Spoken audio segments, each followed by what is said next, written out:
It's us again. That's right, 2022 Bordeaux. Today, one of the wines that we're going to talk about is Chateau Siran. A wine exchange darling, actually.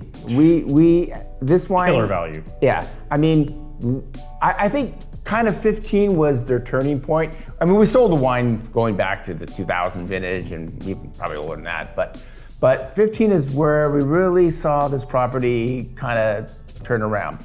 Margaux, they're in the very south of Margaux, and actually it's really funny, Kyle, this was the one Margaux that actually tasted like Margaux versus the other Margaux that tasted more like Pauillacs. Yeah. And so, and again, I think a lot of it has to do where their location is. They're in the very southern part of the Margaux appellation. A wine that has a lot of Merlot versus, let's say, some of the other properties. We're kind of shooting about like 55% Cabernet and about 40% Merlot, a little Petit Verdot.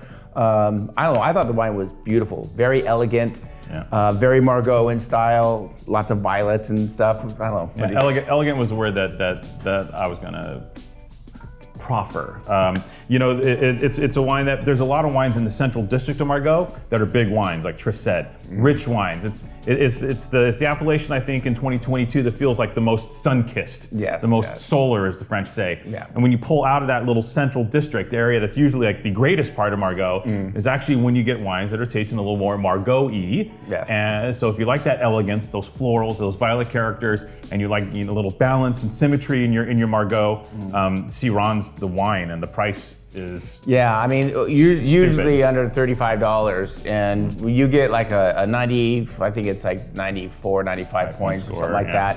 And it's under $35. I mean, it's an outstanding buy in my opinion. Yeah, and by the way, Neil Martin at Vintage just did a big vertical tasting of Siran, and he had some very good things to say about previous vintages. So the wine ages like a son of a buck. Yes. And costs you almost nothing in the context of great Bordeaux wines. And in 2022, they hired an artist to do a special label. Oh, okay, cool. So you'll have a special label. Can't wait to see it. Yep. So there you go, our version of Siran.